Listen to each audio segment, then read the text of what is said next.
محمد صلی اللہ علیہ وسلم نبیا و رسولا۔ اللہ اکبر اللہ اکبر اللہ اکبر، لبیک لبیک لبیک یا رسول اللہ صلی اللہ علیہ وسلم۔ الحمد للہ رب العالمین، والصلاة والسلام علی خاتم النبیین، سید الرسل و خاتم المعصومین، وعلی آلہ و اصحابہ اجمعین۔ اما بعد فاعوذ باللہ من الشیطان الرجیم، بسم اللہ الرحمن الرحیم۔ فَأَقِمْ وَجْهَكَ لِلدِّينِ حَنِيفًا۔ صدق اللہ العظیم وصدق رسولہ النبی الکریم الامین۔ ان اللہ وملائکتہ یصلون علی النبی یا ایہا الذین آمنوا صلوا علیہ وسلموا تسلیما۔ الصلاة والسلام علیک یا سیدی یا رسول اللہ وعلی آلک واصحابک یا حبیب اللہ۔ الصلاة والسلام علیک یا سیدی یا خاتم النبیین وعلی آلک واصحابک یا سیدی یا خاتم المعصومین۔ مولاي صلی وسلم دائما ابدا على حبيبك خير الخلق كلهم، منزه عن شريك في محاسنه، فجوهر الحسن فيه غير منقاسم، محمد تاج رسل الله قاتبة، محمد صادق الأقوال والكلم، محمد ذكره روح لأنفسنا، محمد شکرہ فرد علی الامم۔ رب صلی وسلم دائما ابدا علی حبیبک خیر الخلق کلہم۔ خدایا بحق بنی فاطمہ کہ برقول ایمان کنی خاتمہ، اگر دعوتم رد کنی ور قبول، منو دستو دامان آل رسول صلی اللہ علیہ وسلم۔ اللہ تبارک و تعالی جل جلالہ وعم نوالہ وتم برہانہ وعظم شانہ وجل ذکرہ وعز اسمہ کی حمد و ثناء، اور حضور سرور کائنات مفخر موجودات زینت بزم کائنات دستگیر جہاں غم گسار زماں سید سروراں حامی بے کساں قائد المرسلین خاتم النبیین احمد مجتبی جناب محمد مصطفیٰ صلی اللہ علیہ وآلہ وصحابہ وبارک وسلم کے دربار گوہربار میں ہدیہ درود و سلام عرض کرنے کے بعد، السلام علیکم ورحمۃ اللہ وبرکاتہ۔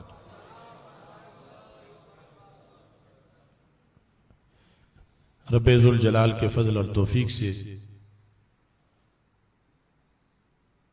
مرکز صراط مستقیم جامع مسجد رضا مجتبیٰ میں جمعۃ الوداع کے اجتماع میں ہمیں شرکت کی سعادت حاصل ہو رہی ہے۔ رب ذوالجلال کا کروڑوں بار شکر ہے کہ اس نے ہمیں ایک بار پھر رمضان المبارک کا مقدس مہینہ عطا کیا۔ ہماری زندگی میں ہمیں اس مہینے کے انوار و تجلیات، اعمال صالحہ، سحریوں افطاریوں سے رب ذوالجلال نے ہمیں مالا مال فرمایا۔ عشرۂ رحمت سے ہوتے ہوئے عشرۂ مغفرت کا سفر طے کرتے ہوئے اب ہم اللہ کے فضل سے جہنم سے آزادی کی منزل حاصل کر رہے ہیں، اور یہ دعا ہے کہ خالق کائنات جل جلالہ ہم سب کو نار جہنم سے آزاد فرمائے۔ آواز صحیح کرو اس کی آواز۔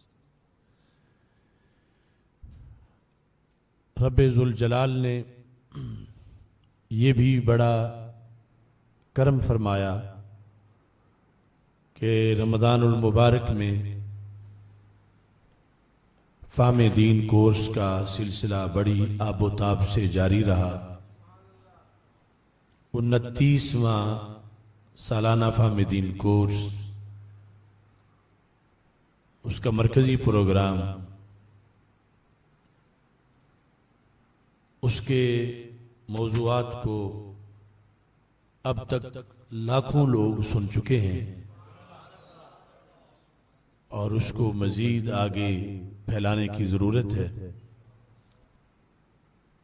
ویسے تو مختلف شہروں میں ہمارے کورسز ہمارے فضلاء نے کروائے، یہاں بھی ہوا۔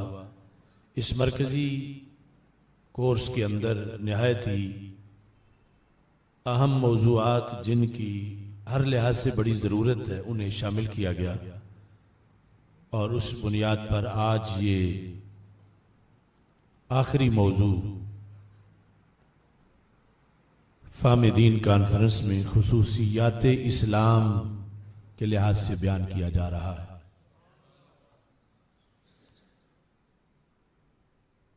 اللہ کا شکر ہے کہ گوجرانوالا کی سرزمین سے جو ایک خیر کا کارواں چلا اور تحریک فہم دین کا آغاز ہوا، تو پوری دنیا میں فہم دین کے حوالہ سے گوجرانوالا کو پہچانا جاتا ہے،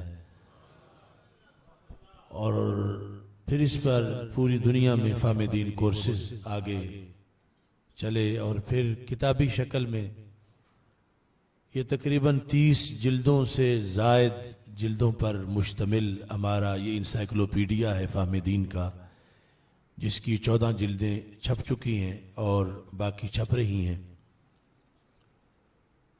یقیناً اس کار خیر میں ہمارے جن احباب نے یہاں نقطہ آغاز سے حصہ لیا، سب کا اس میں ایک بڑا حصہ ہے۔ اللہ سب کو اس کی جزائے خیر عطا فرمائے، اور یہ پیغام آگے مزید پہنچانے کی توفیق عطا فرمائے۔ رب ذوالجلال نے یہ بھی کرم کیا کہ رمضان المبارک میں اس مرتبہ بندہ ناچیز کو 40ویں مرتبہ قرآن مجید تراویح میں مکمل کرنے کا شرف حاصل ہوا۔ انشاءاللہ کل لاہور مرکز صراط مستقیم میں آخری منزل پڑی جائے گی اور اجتماع ختم قرآن مجید ہوگا۔ خصوصیات اسلام کے لحاظ سے بڑی ہی اہم گفتگو اس وقت پیش نظر ہے۔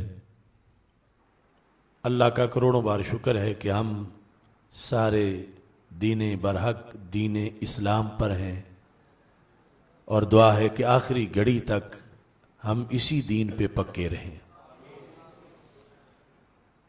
جس طرح ہم اہل سنت ہونے کے فضائل بیان کرتے ہیں، تو اس سے پہلے اہل اسلام ہونے کے فضائل ہیں، اور جتنے بھی باطل ادیان ہیں ان کے مقابلے میں ہمارا تعارف اسلام سے ہے، اور جتنے باطل فرقے ہیں ان کے مقابلے میں ہماری پہچان اہل سنت و جماعت سے ہے۔ قرآن مجید برہان رشید میں رب ذوالجلال نے یہ حکم دیا ہے، سورہ روم میں ہے، آیت نمبر 30 ہے، فَأَقِمْ وَجْهَكَ لِلدِّينِ حَنِيفًا۔ قیامت تک کہ ہر بندے کو اللہ نے یہ حکم دیا ہے۔ کیا حکم؟ کہ پس تم اپنا چہرہ سیدھا کر لو. کس طرف سیدھا کر لو؟ اللہ فرماتا للدین حنیفا، دین برحق اسلام کی طرف تم اپنا چہرہ سیدھا کر لو. چہرہ کہیں ترچھا نہ ہونے پائے، تھوڑا سا بھی آگے پیچھے نہ ہٹے. فَأَقِمْ وَجْهَكَ، اے قیامت تک کے سننے والے تو اپنا چہرہ دین اسلام کی طرف سیدھا کر لے. تو ہم کتنے خوش نصیب ہیں کہ ہم نے رب کا یہ حکم مانا ہوا ہے. اسی کی توفیق سے اللہ اس پہ ہمیں برقرار رکھے. دنیا میں لاکھوں کروڑوں لوگ ہیں جن کے چہرے ٹیڑھے ہیں، یعنی دین برحق کی طرف نہیں. یہ خوش قسمتی ہے، اللہ کا فضل ہے کہ ہمارا چہرہ سیدھا دین اسلام کی طرف ہے. للدین حنیفا، صرف اکیلے اسی دین کی طرف جس میں حق ہی حق ہے. اسی سورہ میں رب ذوالجلال کچھ آیات کے بعد یہ ارشاد فرماتا ہے فَأَقِمْ وَجْهَكَ لِلدِّينِ الْقَيِّمِ، تم اپنا چہرہ سیدھے دین کی طرف سیدھا کر لو. فَأَقِمْ وَجْهَكَ، اے سننے والے، اے قیامت تک کے انسانیت کے ہر فرد، تم اپنا چہرہ اس دین کے لیے سیدھا کر لو جو دین قیم ہے، مستقیم ہے، سیدھا ہے. اس دین کے لیے تم اپنا چہرہ سیدھا کر لو. پہلی آیت کریمہ میں خالق کائنات جل جلالہ نے ساتھ فرمایا فطرت اللہ التی فطر الناس علیہا، یہ جس دین کی طرف میں تمہیں کہہ رہا ہوں کہ میرے بندو اپنا چہرہ سیدھا کر لو، یہ وہ فطرت ہے جس پہ اللہ نے لوگوں کو پیدا کیا ہے. یہ اس دین کی خصوصیات میں سے بڑی خصوصیت رب ذوالجلال نے بیان کی. فطرت اللہ، یہ اللہ کی ڈالی ہوئی بنا ہے. اعلیٰ حضرت رحمۃ اللہ علیہ ترجمہ یوں کرتے ہیں فطرت اللہ، اللہ کی ڈالی ہوئی بنا ہے. التی فطر الناس علیہا، جس پر لوگوں کو اللہ نے پیدا کیا. لا تبدیل لخلق اللہ، اللہ کی بنائی ہوئی چیز کو بدلنا نہیں. ذالک الدین القیم، یہ سیدھا دین ہے. پھر سوال پیدا ہوتا تھا کتنے لوگ ہیں کہ جو اس سے محروم ہیں، وہ مانتے نہیں. اللہ فرماتا وَلَكِنَّ أَكْثَرَ النَّاسِ لَا يَعْلَمُونَ، لیکن اکثر لوگ بے خبر ہیں، انہیں علم نہیں. یا تو پیغام نہیں پہنچا یا ہٹ دھرمی کی بنیاد پر اسے مان نہیں رہے. اس دین کے برحق اور مستقیم اور سیدھا ہونے میں کوئی شک نہیں. یہ وہ دین ہے جو اللہ نے اپنے بندوں کے لیے خود پسند فرمایا. جو دوسری آیت ہے اس کے بعد، اس میں رب ذوالجلال یہ فرماتا ہے فَأَقِمْ وَجْهَكَ لِلدِّينِ الْقَيِّمِ، سیدھے دین کے لیے تم اپنا چہرہ سیدھا کر لو. من قبل ان یأتی یوم لا مرد له من اللہ، قبل اس کے کہ وہ دن آ جائے، اس قبل اس کے کہ وہ دن آئے جسے اللہ کی طرف سے ٹلنا نہیں. وہ ہر بندے کی موت کا دن اور وہ قیامت کا دن. یومئذ یصدعون، اس دن یہ الگ پھٹ جائیں گے. آج لے ان کی پناہ، آج مدد مانگ ان سے، کل نہ مانیں گے قیامت کو اگر مان گیا. نبی اکرم نور مجسم شفیع معظم صلی اللہ علیہ وسلم نے پھر اس پیارے دین کی وضاحت کی، اور اس وضاحت میں ہمارے آقا صلی اللہ علیہ وسلم نے اس کے خصائص کو بیان کیا، اس کی شانوں کو بیان کیا۔ رسول پاک صلی اللہ علیہ وسلم سے پوچھا گیا، ای الادیان احب الی اللہ، ادیان میں سے سب سے زیادہ اللہ کو کون سا دین پسند ہے؟ ویسے تو قرآن مجید برہان رشید میں ان الدین عند اللہ الاسلام، ہو سکتا ہے اس آیت کے نزول سے پہلے کسی نے پوچھا ہو، تو میرے آقا صلی اللہ علیہ وسلم نے فرمایا الحنیفیۃ السمحہ، یعنی پورے اسلام کا تعارف دو لفظوں سے کروایا، الحنیفیۃ السمحہ۔ اب یہ جو دو لفظ ہیں اسلام کے تعارف میں، اسلام کے خصائص میں، جو خود بانی اسلام حضرت محمد مصطفیٰ صلی اللہ علیہ وسلم نے ارشاد فرمائے، ہمیں بحیثیت مومن، بحیثیت مسلم، ان کا مطلب جو ہے وہ اچھی طرح ذہن میں رکھنا چاہیے۔ اس حدیث کا جامع حصہ موجم کبیر طبرانی کی جلد نمبر 8 میں موجود ہے، اس میں حدیث نمبر 7870 میں ہمارے آقا صلی اللہ علیہ وسلم ارشاد فرماتے ہیں، انی لم ابعث بالیہودیہ ولا النصرانیہ۔ بڑے قابل غور لفظ ہیں، فرمایا مجھے یہودیت اور نصرانیت دے کے نہیں بھیجا گیا۔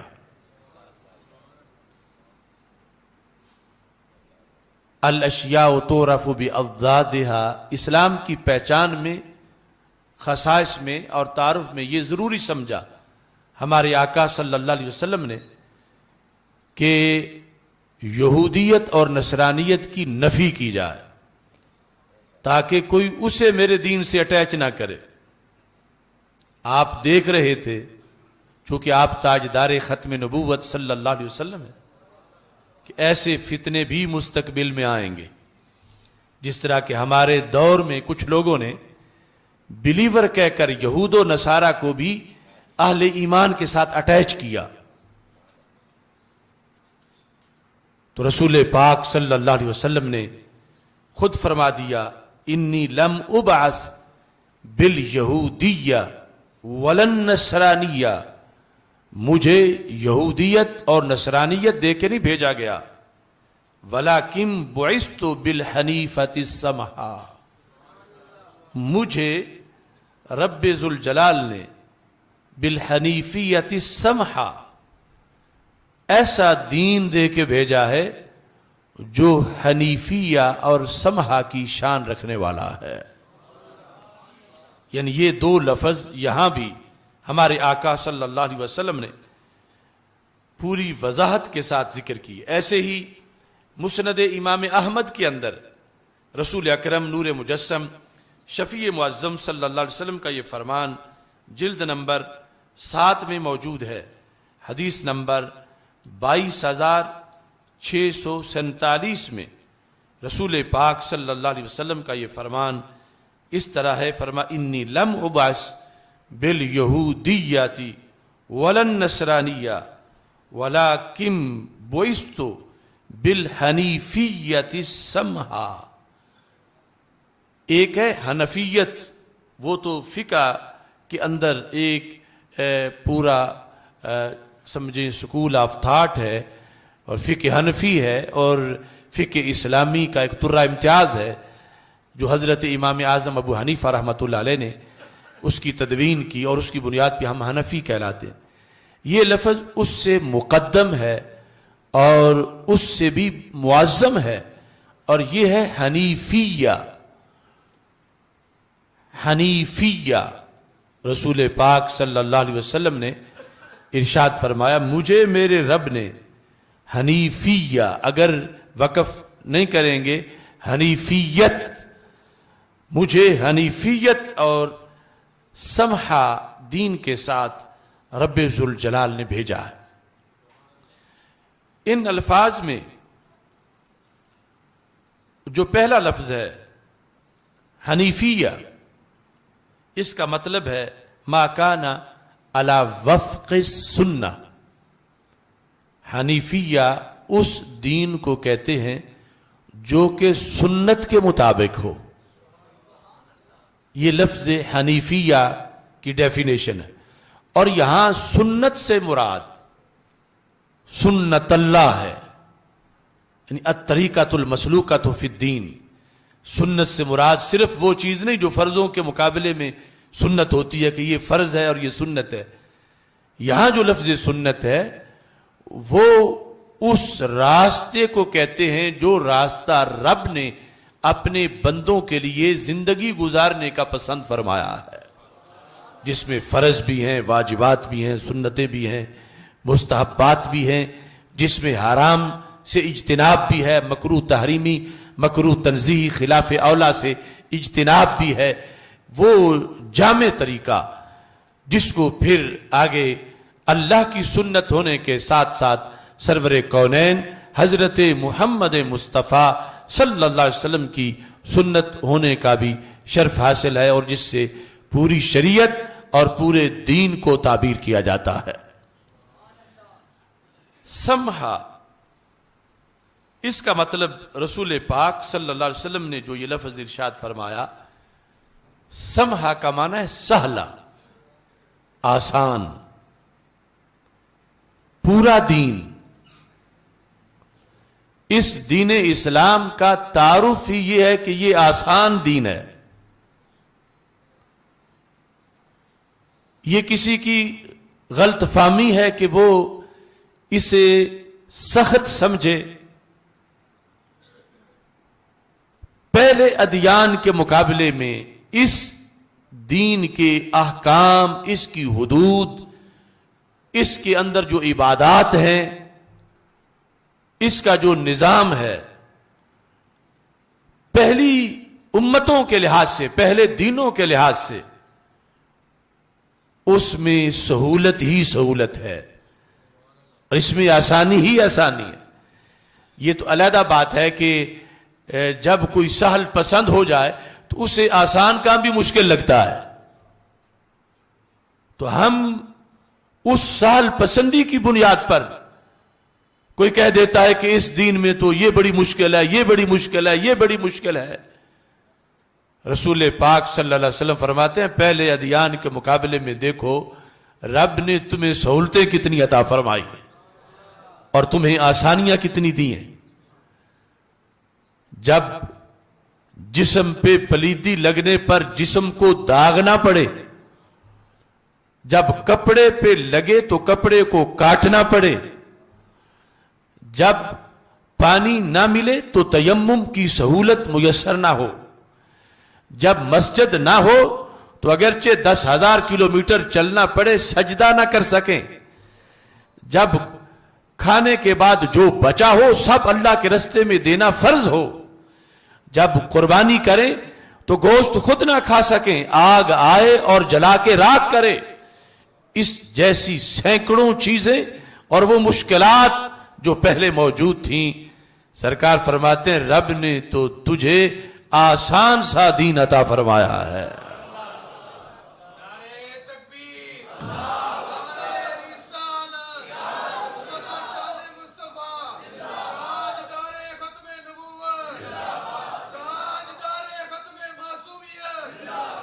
باقی اس میں اب روزہ رکھنے میں ہمیں مشکل لگتی ہے، تراویح پڑھنے میں یا حج کرنے میں یا جہاد کرنے میں، تو یہ اس چیز کا بھی لحاظ ہے کہ آخر سردار امت کے نامہ اعمال میں ماتحت امتوں کے مقابلے میں شانیں زیادہ ہونی چاہیے۔ وہ تو جہاد والی ہوں، انہوں نے اپنے اپنے عہد میں اپنے انداز میں اگرچہ اس درجے کا نہیں جہاد بھی کیا ہو, روزہ بھی رکھا ہو, زکوٰۃ بھی دی ہو, نماز بھی پڑھی ہو, حدود پہ عمل بھی کیا ہو, اور جسے سب کا سردار بنایا گیا ہے, یہاں ان کی سیرت اور کردار میں وہ چیزیں نہ ہوں تو پھر ان کی شان گھٹتی ہے, ان کا درجہ گھٹتا ہے.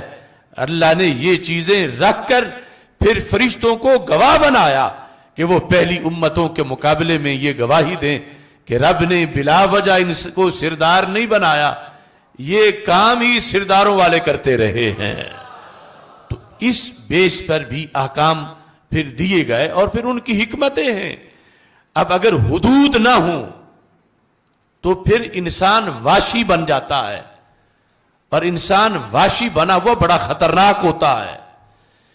بھیڑیا بکریوں پہ ٹوٹ پڑے, بھوکا بھیڑیا اتنا نقصان نہیں کرتا جتنا ایک شہوت پرست اور ایک واشی انسان جو ہر درجے کا واشی ہو چکا ہو وہ نقصان کر جاتا ہے. اس لیے پھر چور کا ہاتھ کاٹنے, زانی کو سزا دینے, اور قاتل سے قصاص لینے, اور اس طرح کی مختلف جو چیزیں وہ رکھی گئی ہیں تاکہ سیرت اچھی ہو اور کردار اچھا ہو, اور انسان کہیں ڈنگروں سے بدتر نہ ہو جائے. جسے رب نے اشرف المخلوقات بنایا ہے اس کی یہ شان برقرار رکھنے کے لیے, سنوارنے کے لیے پھر حدود دی گئی ہیں. لہذا وہ بھی اصل میں انسانی کی بہتری ہے, اور اس سلسلے کا ایک تقاضا ہے کہ رب ذوالجلال نے جنہیں آخری امت بنایا ہے, آخری دین دیا ہے, آخری کتاب دی ہے, اور سب سے بڑھ کر آخری رسول حضرت محمد مصطفیٰ صلی اللہ علیہ وسلم کی امت میں پیدا کیا ہے, یہ اس تقاضے کے مطابق اپنی زندگی بسر کرے. پہلے کسی دین کے اندر ایسی وسعتیں, ایسی برکتیں, ایسی عظمتیں, ایسی جامعیت نہیں تھی جو رب ذوالجلال نے اس دین کو دی, جسے قبول کرنے کا رب نے ہم سب کو شرف عطا فرمایا ہے. یہ فطرت ہے. قرآن مجید برہان رشید کے اندر رب ذوالجلال دوسرے مقام پر جب اس دین کی اس سب سے بڑی جہت کو واضح کرتا ہے, قرآن مجید برہان رشید میں رب ذوالجلال فرماتا ہے کہ پہلے دین ہوتا تھا بستی کا, دین ہوتا تھا اتنے ایریے کا جتنا ایک صوبہ ہوتا ہے, دین ہوتا تھا ایک قوم کا, پھر دین ہوتا تھا چند سالوں کا, ایک صدی کا. یہ وہ پہلا دین ہے جو ہر بشر کے لیے ہے, ہر فرد کے لیے, ہر انسان کے لیے. یعنی اسے دعوت دے رہا ہے کہ تو قبول کر اور عظمت پا جا. عظمت تو تبھی ملے گی جب قبول کرے گا, پھر یہ اس مسلم اور مومن کا دین کہلائے گا. لیکن اس میں یہ صلاحیت ہے, یہ مشرقی کو بھی نوازتا ہے, مغربی کو بھی نوازتا ہے, یہ گورے کو بھی ذرے سے آفتاب بناتا ہے اور کالے کو بھی آفتاب و مہتاب بناتا ہے. اس میں یہ عظمت ہے کہ جب یہ آیا اس وقت بھی, آج بھی, قیامت تک کی ہر گھڑی کے لیے اس میں ہر بندے کی رہنمائی کا ذخیرہ موجود ہے, ہر مشکل کا حل موجود ہے. خالق کائنات جل جلالہ قرآن مجید برہان رشید میں اس لیے یہ ارشاد فرماتا ہے, قل یا ایھا الناس انی رسول اللہ الیکم جمیعا. میرے محبوب صلی اللہ علیہ وسلم آپ فرما دیں, یا ایھا الناس, یہ ہے پوری انسانیت کا دین, پوری انسانیت کے لیے. یہ بھی تھوڑا سا فرق سمجھنا چاہیے. یعنی آج تو ہے یہ میرا دین, یہ تیرا دین, یہ غوث پاک کا دین, یہ داتا صاحب کا دین, یہ اہل بیت اطہار علیہم رضوان کا دین, یہ صحابہ کرام رضی اللہ تعالی عنہم کا دین. اور سب سے پہلے یہ دین محمدی، دین مصطفیٰ، یہ رسول اکرم صلی اللہ علیہ وسلم کا دین، لیکن دعوت کے لحاظ سے یہ ہر انسان کے لیے ہے. یعنی اس میں یہ صلاحیت ہے کہ جتنا بھی کالا بندہ ہو یہ اس کے دل کو چمکا دیتا ہے، خواہ اس میں وہ کالک، وہ میل، وہ سیاہی یہودیت کی ہو، نصرانیت کی ہو، وہ سبائیت کی ہو، وہ سابی ہونے کی وجہ سے ہو، مجوسی ہونے کی وجہ سے ہو، ہندو ہونے کی وجہ سے ہو، سکھ ہونے کی وجہ سے ہو. یہ ایسی تجلی ہے کہ گہری پکی سیاہی کو ایک لمحے میں مٹا کے چمکا دیتا ہے.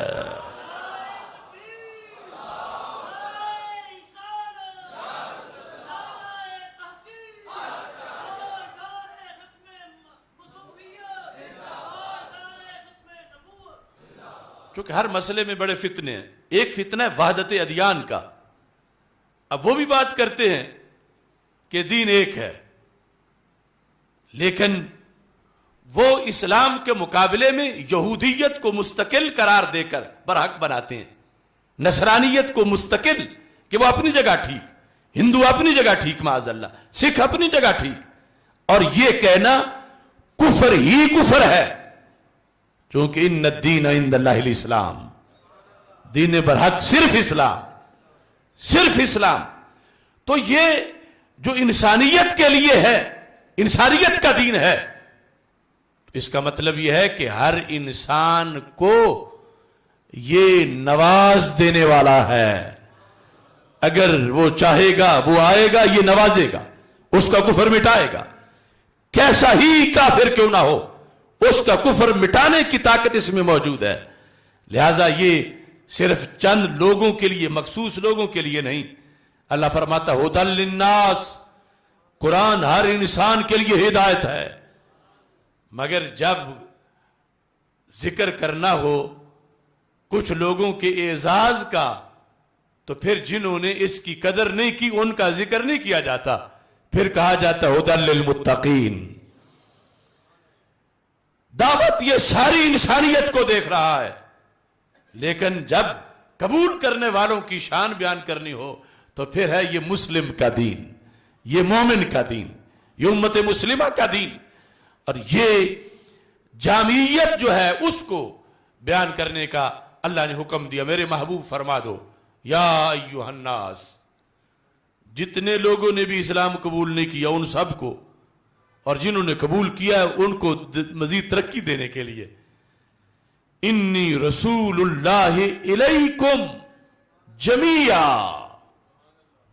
الیکم اور الناس میں بھی معنی تو سارا آ گیا تھا، لیکن ہمارے آقا صلی اللہ علیہ وسلم نے پھر جمیعا فرمایا کہ میری رحمت میں وسعت اتنی ہے کہ اربوں لوگ آئیں تو پھر بھی تنگ نہیں پڑے گی. میں جو ظلمت سے نکال کے نور دیتا ہوں صرف چند لاکھ یا چند کروڑ کو نہیں، میری یہ پاور اتنی ہے، میں اربوں خربوں کو ظلمت سے نکال کے نور دینے والا ہوں. ہم تو مائل بکرم ہیں، کوئی سائل ہی نہیں. کوئی نکلنا تو چاہے تو اس بنیاد پر اس دین برحق کی یہ جامعیت بار بار قرآن مجید برہان رشید میں بیان کی گئی. اور پھر رب ذوالجلال نے فرمایا وما ارسلناک الا کافۃ للناس بشیرا ونذیرا. محبوب ہم نے ساری انسانیت کے لیے آپ کو بشیر بھی بنایا ہے، نذیر بھی بنایا. اب یہ جو الفاظ ہیں آیات کے، ان کی جامعیت پر اور اس کے ضمن میں پھر اسلام کی یہ جو خصوصیت ہے اس پر میں گفتگو کرنا چاہتا ہوں کہ اسلام اس کے اندر شمول ہے،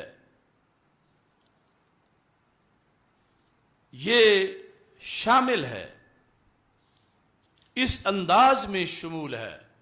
شمول ہوتا ہے نا، شمولیت، مشتمل ہونا. ایک ہے کوئی خیمہ 1000 پہ مشتمل ہے، ایک ہے 10,000 پہ مشتمل ہے. اور اسلام وہ خیمہ ہے جو ہر انسان کو دعوت دے رہا ہے، اتنی اس میں وسعت ہے۔ تو سب سے پہلے اس میں ہے شمول انسانی، پھر ہے شمول مکانی، اور پھر ہے شمول زمانی۔ شمول انسانی، ہر طرح کا انسان، گورا ہے، کالا ہے، غریب ہے، امیر ہے، عربی ہے، اجمی ہے، چھوٹا ہے، بڑا ہے، مرد ہے، عورت ہے، بچہ ہے، بوڑھا ہے، یہ دین ہر ایک کو اپنی تعلیمات سے نواز کے آفتاب بنانے والا ہے۔ یہ کسی اور دین کی شان نہیں تھی، اور پھر تو کوئی آ ہی نہیں سکتا۔ یہ شمول ہے، اس کے احکامات سے صرف بوڑھوں کو فائدہ نہیں پہنچتا، صرف جوانوں کو فائدہ نہیں پہنچتا، صرف بچوں کو فائدہ نہیں پہنچتا، صرف عورتوں کو فائدہ نہیں پہنچتا، صرف عربی کو فائدہ نہیں پہنچتا، صرف اجمی کو فائدہ نہیں پہنچتا، بلکہ یہ شامل ہے، جامع ہے، ہر کیٹیگری کا جو بندہ ہے، ہر طرح کا، ہر شعبے کا، ہر رنگ کا، ہر نسل کا، ہر طرح کا جو انسان ہے، جس بھی عمر میں ہے، جس حیثیت میں ہے، اسلام کہتا ہے تو آجا، میں تجھے ذرے سے آفتاب اور کانٹے سے گلاب بنا دوں گا۔ یہ ہے شمول انسانی۔ کوئی دین ایسا نہیں اور جس کی دعوت اتنی کھلی ہو، اور دعوت دینے والے کے لیے پھر کچھ پاس بھی ہونا چاہیے کہ بلا کے دے بھی سکے۔ تو یہ دعوت بھی دیتا ہے اور اربوں خربوں سے بڑھ کر نوازنے کی طاقت بھی رکھتا ہے کہ ان کو متقی بنائے، پارسا بنائے، نمازی بنائے، حاجی بنائے، جنتی بنائے۔ یہ اس دین کی یہ شمول انسانی ہے۔ اور شمول انسانی کے بعد شمول مکانی ہے۔ کچھ ضابطے ہوتے ہیں، وہ ایک آب و ہوا کے لیے مفید ہوتے ہیں، دوسری آب و ہوا کے لیے مفید نہیں ہوتے۔ ایک علاقے کے لیے تریاق ہوتے ہیں، دوسرے کے لیے زہر ہوتے ہیں۔ ایک جگہ وہ بیج پھلتا پھولتا ہے، دوسری جگہ وہ بیج اگتا ہی نہیں۔ کیوں؟ مکان کا فرق ہے، زمین کا فرق ہے، جگہ کا فرق ہے، علاقے کا فرق ہے۔ قربان جاؤں اسلام تیری عظمت پہ، تیرا بیج ہر مٹی میں اگتا ہے اور باغ بن جاتا ہے۔ قربان جاؤں اسلام تیری عظمت پہ، تیرا چاند ہر گلی میں چمکتا ہے، تیرا سورج ہر محلے کے اندھیرے دور کرتا ہے۔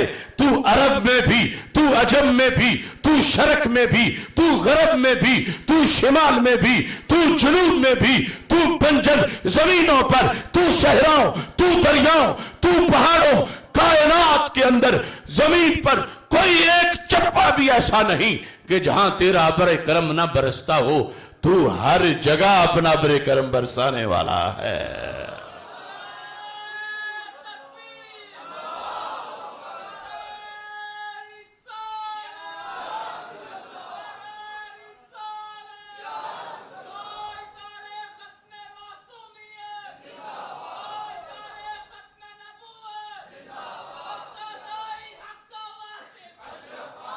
یہ ہے اسلام، کمپریہنسو دین، جامع، کتنی جامعیت اور کس انداز میں۔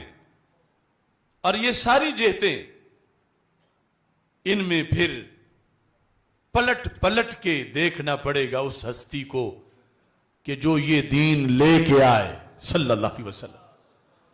اور دین اسلام کی یہ وسعت اس وقت تک بیان نہیں ہو سکتی جب تک شان نبوت کے بارے میں سنی عقیدہ نہ سمجھ لیا جائے۔ جس پیغمبر کے پاس ناپا تولا علم ہو مٹھی بھر چند معاذ اللہ، وہ اتنا وسیع دین کیسے دے؟ اور پھر اس میں قیامت تک کے مسائل کا حل کیسے ہو؟ جو لوگوں نے پیمانے بنائے ہوئے ہیں انہیں یاد نہیں رہتا، اسلام کی جامعیت کا دعویٰ کر کے سرکار کے بارے میں بخل کی باتیں کرتے ہیں۔ اور میرے آقا صلی اللہ علیہ وسلم کا یہ فرمان صحیح بخاری میں ہے، فرمایا کہ جو رب نے مجھے دین دے کے بھیجا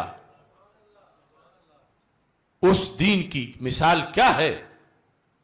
مثل ما بعثنی اللہ بہ من الہدی والعلم کمثل الغیث الکثیر اصاب ارضا۔ فرمایا مجھے میرے رب نے جو علم دیا ہے اور مجھے میرے رب نے جو ہدایت دی ہے، مجھے جو دے کر بھیجا ہے، مثل ما بعثنی اللہ بہ من العلم، ماں کا بیان ہے علم اور ہدایت، فرم مجھے میرے رب نے بھیجتے وقت جو علم اور ہدایت دے کر بھیجا ہے وہ صرف ایک بستی والوں کے لیے نہیں، وہ صرف ایک ملک والوں کے لیے نہیں، وہ صرف ایک بر اعظم کے لیے نہیں، وہ کیا ہے؟ فرما کمثل الغیث الکثیر، اس کی مثال تو ایک ایسی بارش جیسی ہے جو موسلا دھار برسے اصاب ارضا، اور روئے زمین میں 1 انچ کا کروڑواں حصہ بھی خشک نہ رہنے دے۔ یہ شان نبوت مانیں گے تو پھر دین برحق کی جامعیت۔ یہاں پھر سوال پیدا ہو رہا تھا، محبوب آپ اتنا کچھ لے کے آئے پھر بھی ہندو کیوں ہے؟ جو ابھی تک کلمہ جس نے نہ پڑھا، سکھ کیوں ہے؟ پھر بھی مرتد کیوں ہے؟ قادیانی کیوں ہے؟ یہودی کیوں ہے؟ نصرانی کیوں ہے؟ اگرچہ لاکھوں کروڑوں وہاں سے نکل کر آ گئے مگر پھر بھی پیچھے باقی بچے کیوں ہیں؟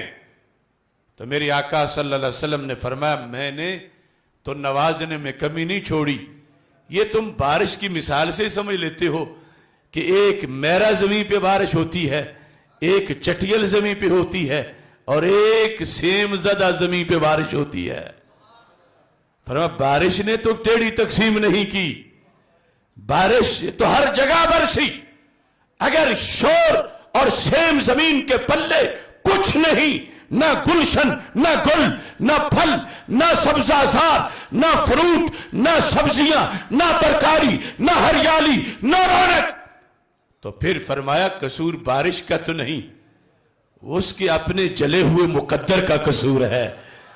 وہ ہندو، وہ سکھ، وہ کرسچن، وہ یہودی، وہ قادیانی، وہ بدعقیدہ جو پھر بھی ایسا ہی ہے۔ تو ماہ مدینہ کی بارش میں تو کوئی کمی نہیں، جس کی دل کی زمینی سیم زدہ ہو۔ میرا والوں کی تو اپنی شان ہے، دامنے کوہ میں جو تالاب بن جائیں وہ اپنی شان ہے، لیکن جو ہو ہی سیم زدہ وہ پھر شکوہ کیوں کرے؟ وہ سیم زدہ ہے، اس میں صلاحیت نہیں۔ تو اس بنیاد پر یہ جامع دین ہر انچ کے لیے اس میں روشنی ہے، یہ ہے شمول مکانی۔ تیسرے نمبر پہ شمول زمانی۔ کسی دین میں یہ وصف بھی نہیں تھا، یہ سارے میں وہی بیان کر رہا ہوں جو صرف اس تیرے اور میرے دین میں ہے۔ شمول زمانی، کہیں رہنمائی تھی 10 سالہ، کہیں تھی 20 سالہ، کہیں تھی 25 سالہ۔ نبی ناقص نہیں تھے، کامل تھے، ان کی ڈیوٹی اتنے سال تھی، پھر نئے نبی نے آنا تھا۔ تو جو دین دیا وہ کچھ وقت کے لیے غذا تھا، کچھ وقت کے لیے مسائل کا حل تھا، کچھ وقت کے لیے لوگوں کو روشنی دینے والا تھا۔ آگے زمانہ اور آ رہا تھا، تقاضے اور آ رہے تھے، دین اور آ رہا تھا، نبی اور آ رہے تھے، لیکن صحن چمن کو اپنی بہاروں پہ ناز تھا، وہ آ گئے تو ساری بہاروں پہ چھا گئے۔ نبی آخر الزمان حضرت محمد مصطفیٰ صلی اللہ علیہ وسلم جو دین لے کر آئے، میرا اسلام، تیرا اسلام، ہم سب کا اسلام، کیا اس کی شان ہے؟ یہ 1 صدی کا نہیں محض، یہ محض 2 صدی کی روشنی نہیں، یہ 4 صدی تک محض چاندنی نہیں، یہ قیامت تک کی روشنی ہے، ہر زمانے کا علاج ہے، ہر زمانے کی مشکلات کا حل ہے، ہر زمانے کے مسائل کا جواب ہے، ہر زمانے کی بیماری کا علاج ہے۔ ایسا پہلے کبھی کوئی دین نہیں ہوا کرتا تھا، اگر ہوا ہے یقیناً ہے تو یہ محمد عربی علیہ السلام کا دین ہے۔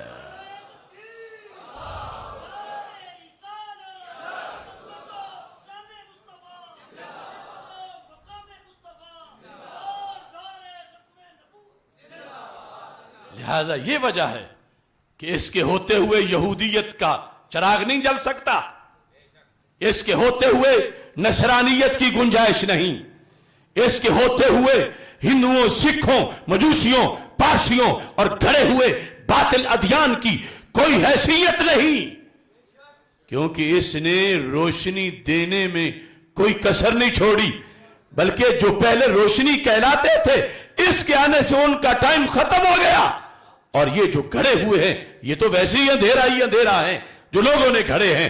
اس بنیاد پر یہ دین شمول زمانی میں بھی اپنی شان آپ ہی رکھتا ہے۔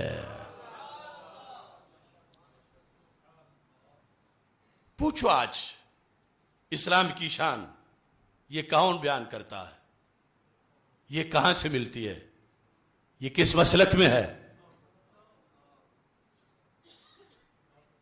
صرف مطالعہ بھی کافی نہیں، لاکھوں کتابیں پڑھ کے بھی اگر دل میں مسلک اہل سنت نہیں تو اس دین کی اس وسعت کو بیان کرنے کا حق کوئی نہیں ادا کر سکتا۔ اب ایک رہنمائی ہے، کسی نے سمجھا دیا کسی کو 100 کلومیٹر کا رستہ، کسی نے 1000 کا سمجھا دیا، رہنمائی تو یہ بھی ہے، آگے پتہ نہیں کتنے موڑ ہیں، 1000 کلومیٹر کے بعد کتنی گھاٹیاں ہیں، کتنے چوک ہیں، چرستے ہیں، 7 راہیں ہیں، 7 سرے ہیں، وہاں جا کے مسافر نے پھر کدھر مڑنا ہے؟ تو جس ذات نے قیامت تک کا ہر رستہ بتا دیا ہے کہ وہاں جا کے یوں جانا ہے، وہاں ہو تو پھر یوں جانا ہے، آگے بڑھو گے تو یوں جانا ہے، اس ہستی کو دیوار کے پیچھے کے علم نہ ہو تو دین کیسے دیں گے؟ معاذ اللہ۔ ان کا ذہن، ان کا علم ماہ مدینہ صلی اللہ علیہ وسلم کی ذہانت، سرکار کا قلب پرنور، سرکار دو عالم صلی اللہ علیہ وسلم کا ذہن منور، اور میرے آقا صلی اللہ علیہ وسلم کے لحاظ سے مستقبل کی ہر گھڑی میں ہر علاقے کا معاملہ رب نے یوں رکھا جیسے ہاتھ کی ہتھیلی پہ رائی کا دانہ ہوتا ہے۔ اب اس ہستی کا حق ہے یہ دین دیں قیامت تک کا، صرف چند سالوں کا نہیں، چند مہینوں کا نہیں، چند صدیوں کا نہیں، قیامت تک کا، کیونکہ قیامت تک ہر رستہ جانتے ہیں، ہر راہ کے خطرات جانتے ہیں، ہر راہ میں بیٹھے ہوئے چوروں کو جانتے ہیں، ڈاکوؤں کو جانتے ہیں، ان سے بچنے کا طریقہ جانتے ہیں، ہر صدی کی بیماری جانتے ہیں، ہر صدی کا علاج جانتے ہیں۔ جو اس انداز میں جانتے ہوں انہیں ہی پھر فکر رضا کے مطابق نبی غیب دان کہا جاتا ہے۔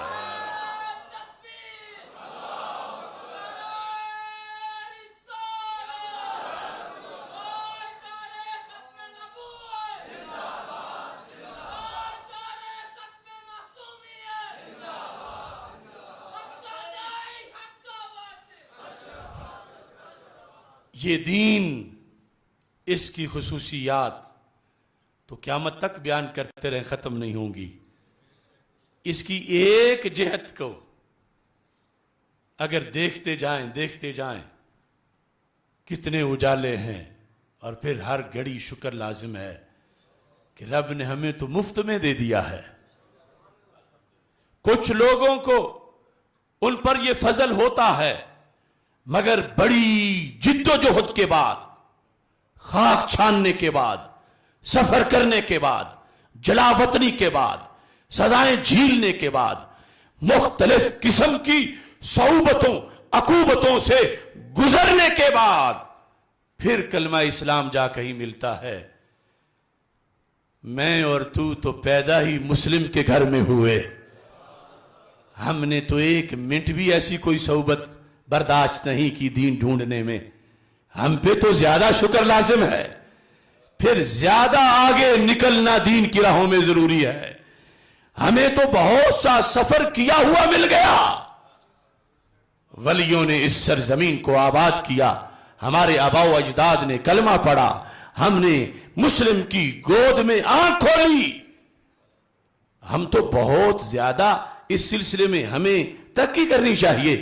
ولایت تک پہنچے، اللہ کے قرب میں بہت آگے تک جائیں اور یہ اللہ کا ہر وقت شکر ادا کریں کہ تیری میری زندگی میں ولادت سے لے کر آج تک ایک لمحہ بھی کفر کا نہ گزرا، ایک لمحہ بھی شرک کا نہ گزرا، ایک لمحہ بھی مجوسیت پارسائیت ایک جمع وہ جو سبائیت پارسی لوگ ان کے لحاظ سے اور اس انداز کے اندر کہ کہیں شک میں گرے پڑے ہوں، رستے کا پتہ ہی کوئی نہ چلتا ہو. اللہ کا کروڑوں بار شکر ہے اور کروڑوں سلام ہوں ماہ مدینہ حضرت محمد مصطفیٰ صلی اللہ علیہ وسلم کو، جن کا در ہر وقت کھلا ہے اور ہر عاشق کہہ رہا ہے چمک تجھ سے پاتے ہیں سب پانے والے، میرا دل بھی چمکا دے چمکانے والے. یہ اسلام چوتھے نمبر پر اس کے اندر حکمی اور شمول حکمی ہے. شمول حکمی ہے، یہ بھی کوئی چھوٹا خزانہ نہیں. ابھی میں بیان کروں گا تو پتہ چلے گا.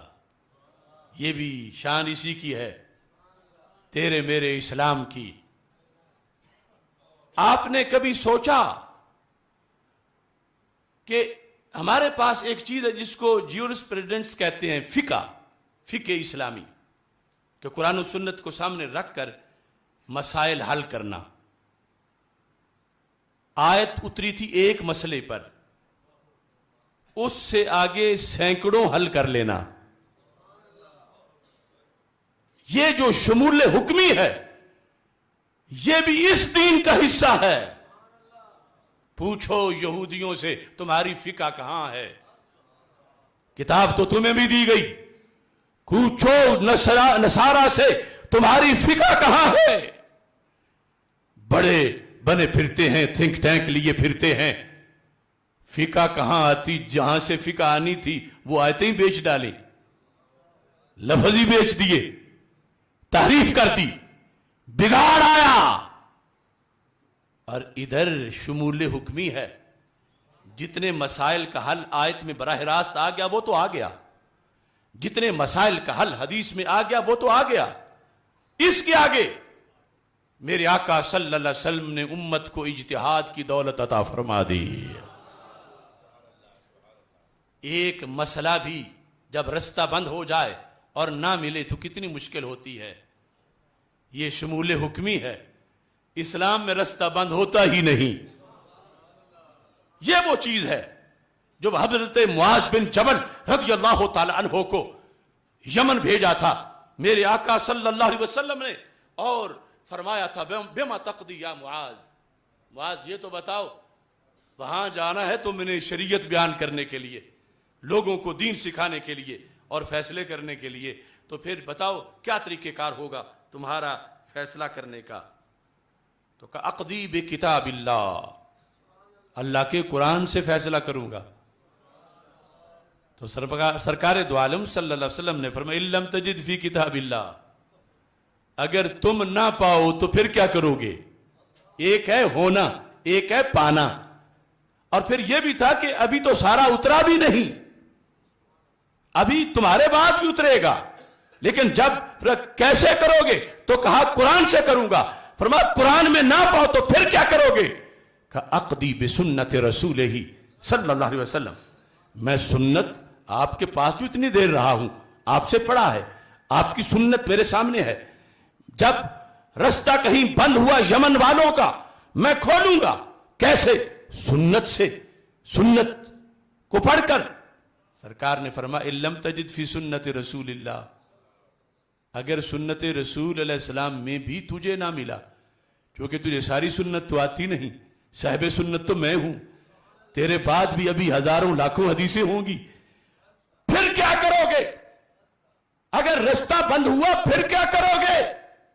کہنے لگے اجتہدوا برأیی, محبوب تمہاری روشنی سے دل منور ہوا ہے, جتنا پڑھا ہے اسی کو سامنے رکھ کر اجتہاد کروں گا, لوگوں کے مسئلے کو حل کر کے پیش کر دوں گا.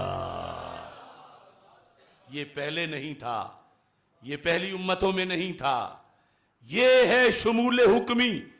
اور پھر یہ تو صرف اس کی حجیت اور اس کی تشریح تھی کہ قانون بن جائے. افسوس ہے کہ لوگ پھر بھی غیر مقلد بنے پھرتے ہیں, اور پھر بھی اس چیز کا انکار کرتے ہیں, اور پھر بھی فقہ اسلامی جو خصوصیت ہے اسلام کے اندر, رستہ کھولنے کا مزاج, اس سے بیچارے محروم پھرتے ہیں. اب تو وحی آ نہیں سکتی.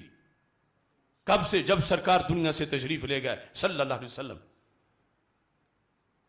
یہ اسلام میں تو اس وقت بھی رائج کر دیا گیا جب ابھی وحی کا دروازہ کھلا تھا, کہ کچھ بندے اسلام کے ایسے ہوں, اگرچہ وحی سے بھی کھول سکتا ہے, مگر کسی دور ایریے میں بیٹھ کر جو پڑھا ہے اس کی روشنی میں کھولنے کا طریقہ تو سیکھ لیں,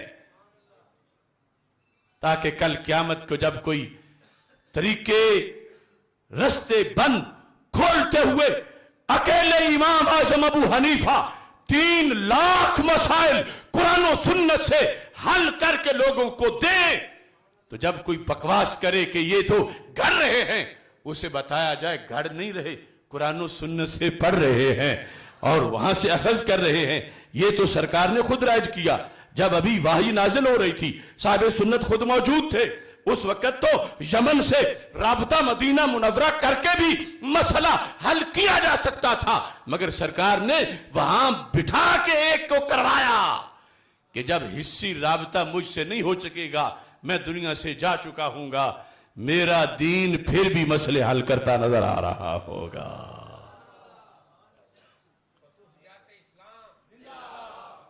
اور یہ پھر اس بندے کا نہیں کہلائے گا, اسے پھر سنت رسول کہیں گے, اسے شریعت خداوندی کہیں گے. جو معاذ بن جبل یمن والوں کو بتا رہے تھے, یمن والوں پر فرض تھا کہ مانے, تو کیا معاذ بن جبل تو نہ اللہ ہے نہ اللہ کے نبی ہے, تو وہ کہ غیر اللہ کا دین مان رہے تھے یمن والے؟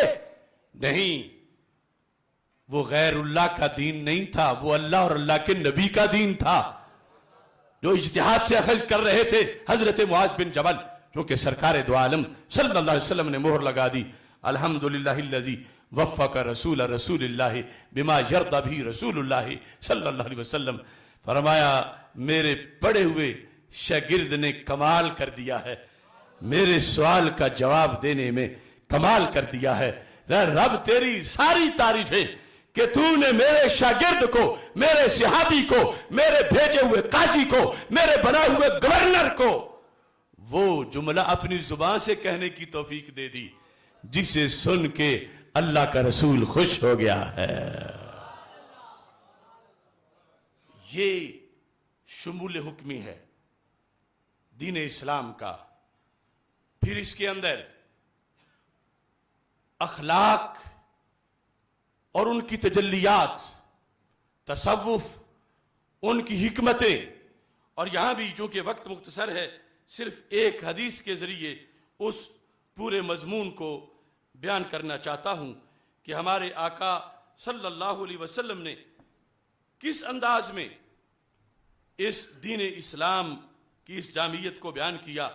ادب الدنیا والدین امام ماوردی جو ہیں جن کی وفات 450 ہجری ہے، انہوں نے اپنی اس کتاب کے اندر ارشاد فرماتے ہیں، 176 نمبر حدیث ہے، ان اللہ تعالی اختار لکم الاسلام دینا، اے قیامت تک کے میرے غلاموں، رب نے تمہارے لیے دین اسلام پسند کیا ہے، اور اسلام قبول کر کے شکر کرنا، کبھی شک نہ کرنا، کبھی شکوہ نہ کرنا، شکر کرنا کہ اس احکم الحاکمین نے خود پسند کر کے تمہیں دے دیا ہے۔ پسند اس کی ہے، کسی چھوٹی ہستی کی پسند نہیں، پسند اس احکم الحاکمین کی ہے، اور دل تیرا ہے، زبان تیری ہے، اقرار باللسان، تصدیق بالقلب تیرا ہے، ایمان مجمل، ایمان مفصل، یہ اس نے تجھے عطا کر دیا ہے۔ اللہ نے تمہارے لیے دین کو پسند کیا، دین اسلام کو، تو پھر سرکار فرماتے ہیں فَأَكْرِمُوهُ، اس کی قدر کرنا، اس کی قدر کرنا، اتنی بڑی چیز ہے، اس کی قدر کرنا، اور قدر کے طریقے اور سینکڑوں احادیث میں بھی موجود ہیں، لیکن یہاں بطور خاص کیا ارشاد فرمایا؟ فرمایا فَأَكْرِمُوهُ۔ اب آپ سوچیں تو کیا سرکار نے آگے فرمایا ہوگا کہ کس چیز سے اس کی قدر کرو؟ یہ بڑی قیمتی چیز رب نے دے دی، اور سرکار کرے اس کی عزت کرو۔ اکرموہ، کیسے؟ بحسن الخلق، حسن خلق کے ساتھ۔ دین برحق کے سوا کہیں حسن خلق مل ہی نہیں سکتا، یہ جھوٹ ہے۔ جو لوگ انگریزوں کے یا اور کسی کے اس جھوٹے جعلی تکلف والے خلق کی تعریفیں کرتے پھرتے ہیں، جو حقیقت میں شرن خلق کہلا ہی نہیں سکتا۔ اگر خلق حسن آ سکتا ہے تو خلق عظیم والے نبی کے امتی میں آ سکتا ہے۔ یہ کمی اپنی دور کرے، یہ اوروں کی طرف للچائی ہوئی نظروں سے نہ دیکھے، یا کسی اور کو کریڈٹ نہ دے۔ میرے آقا صلی اللہ علیہ وسلم فرماتے ہیں فَأَكْرِمُوهُ بِحُسْنِ الْخُلْقِ۔ دوسری کیا چیز؟ وَالسَّخَاء۔ دیکھو اسلام کی شان، فرمایا اسلام تجھے مل گیا، اس کی عزت کرو، اس کی قدر کرو۔ اور اس حدیث میں قدر کرنے کی دو چیزیں ہیں کہ جب تمہارے اندر وہ ہوں گی تو پتہ چلے گا اس نے اسلام کی قدر کی ہے، اور اگر نہیں ہوں گی تو پتہ چلے گا یہ قدر نہیں کر رہا۔ کیا دو چیزیں؟ حسن خلق، دوسری سخاوت۔ حسن خلق اور سخاوت، اس حدیث میں یہ دو چیزیں بیان کر کے رسول اکرم نور مجسم شفیع معظم صلی اللہ علیہ وسلم نے جو دین برحق کے تقاضے اور خصوصیات اور اہل دین کے لیے جو چیز لازمی اور ضروری ہے، جس کی طرف ہماری توجہ کم ہوتی ہے، متوجہ کیا کہ حسن خلق اور سخاوت کے ساتھ تم دین کی عزت کرو۔ یہ کوئی چھوٹا سا کام نہیں کہ کسی کے اخلاق اچھے ہوں، اعلیٰ اخلاق۔ قرآن و سنت کی روشنی میں یہ اس بات کی گارنٹی ہوتی ہے کہ یہ وہ بندہ ہے جو اپنے اسلام کی قدر کر رہا ہے۔ بلکہ یہ اتنا جامع مضمون ہے، اتنی جامعیت ہے، اتنی جامعیت ہے۔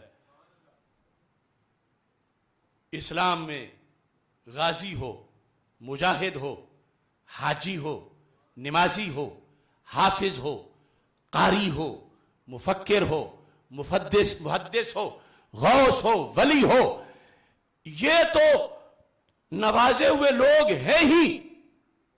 ارے اسلام نے تو وہاں چراغ جلائے ہیں جہاں کسی کی سوچ بھی نہیں جاتی۔ یعنی یہ تو ہے کہ محلے میں فلاں حاجی صاحب ہیں بڑے اچھے ہیں، فلاں نمازی ہیں بڑے اچھے ہیں، فلاں حافظ ہیں بڑے اچھے ہیں، فلاں عالم ہیں بڑے اچھے ہیں، لیکن اسلام کے اندر کچھ ایسی ویکنسیاں بھی ہیں کہ تیرا میرا انہیں گننے میں خیال ہی نہیں جاتا۔ جبکہ ان کے پاس بیٹھے تو دعائیں وہاں بھی قبول ہوتی ہیں. ایسی سینکڑوں حدیثیں ہیں. میں جب آگے بڑھتا گیا حیران رہ گیا، کیا جامع دین اور کیا وسعت ہے. اب صحیح مسلم شریف کی ایک حدیث شریف اس سلسلہ میں پیش کر رہا ہوں. میرے آقا صلی اللہ علیہ وسلم ایک طریقہ بتا رہے ہیں، اس کی مجھے بھی تلاش ہے، تجھے بھی تلاش ہے. کیا؟ کہ دعا کریں تو قبول ہو جائے. بھلا کوئی ایسا بھی ہے جو یہ شعور رکھتا ہو کہ دعا کروں تو قبول نہ ہو؟ ایسا کوئی نہیں. زاہد ہے، عابد ہے، ہر بندہ، امر، زید، بکر، کسان، کاشتکار، لوہار، کمار، ہر بندہ اللہ سے جو لو لگائے ہوئے مومن ہے اس کی بات کر رہا ہوں، مسلمان ہے. اس چیز کی نفی نہیں، اگرچہ باقی سب نفی کر دو، نہ حاجی ہے، نہ حافظ ہے، نہ قاری ہے، نہ محدث ہے، نہ فقیہ ہے، مگر مسلمان پکا ہے، عقیدہ اس کا صحیح ہے. اب چاہتے ہیں ہم دعا قبول ہو.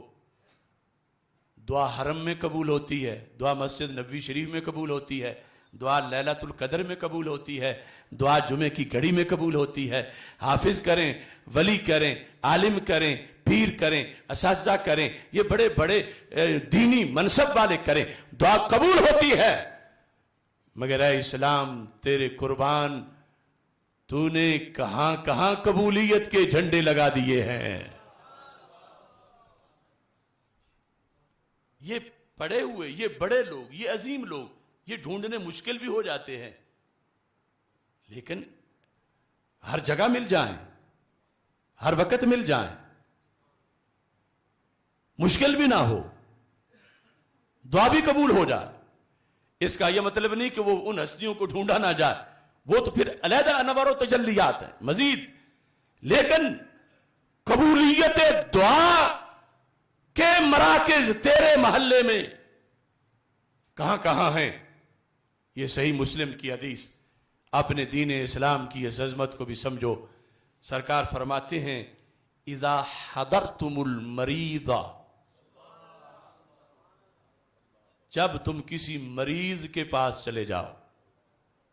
مریض تو ان پڑھ بھی ہو سکتا، مریض تو راما گاما بھی ہو سکتا، مریض تو جلو پھلو بھی ہو سکتا، لیکن مومن صحیح العقیدہ، حافظ قاری ہو پھر تو نور علی نور، عالم فاضل ہو پھر تو بہت مرتبہ، لیکن یہاں صرف مریض مومن ہے اور مریض.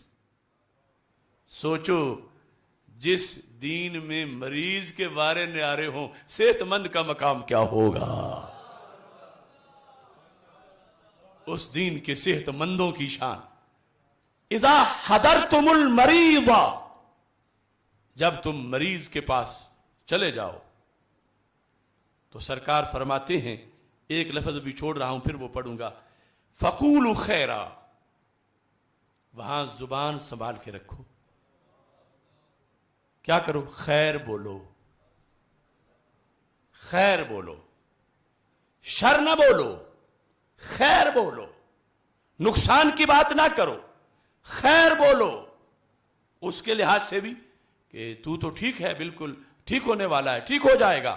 اپنے معاملات میں بھی خیر بولو. کیوں؟ مقام بڑا سیریس ہے.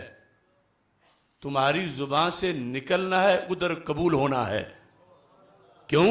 تم امت مسلمہ کے مریض کے پاس جو بیٹھے ہو. سرکار دو عالم صلی اللہ علیہ وسلم فرماتے ہیں فَقُولُوا خَيْرًا، خیر کہو. یعنی ایک تو ہر وقت ہی خیر بولو، لیکن وہاں بطور خاص خیر کہو. کس لیے؟ یہ اگلے جملے پر ساری زندگی بھی سر سجدہ میں رکھے تو ہم حق ادا نہیں کر سکتے. میرے آقا علیہ السلام فرماتے ہیں فَإِنَّ الْمَلَائِكَةَ يُؤَمِّنُونَ. وہ غریب کی کٹیا، وہ سادہ سا گھر، وہ چھوٹا سا، اگر بڑا ہے تو پھر بھی یہ تو موجود ہے، لیکن ان چھوٹے چھوٹے گھروں میں ایک نادار غریب مریض مگر مومن پڑا ہے. سرکار فرماتا ہے رب نے وہاں فرشتے بھیجے ہوئے ہیں، 24 گھنٹے ان کی ڈیوٹی ہے. کیا؟ کہ اس مریض کے پاس جس نے جو دعا مانگنی ہے فرشتوں نے فٹ آمین کہہ دینا ہے.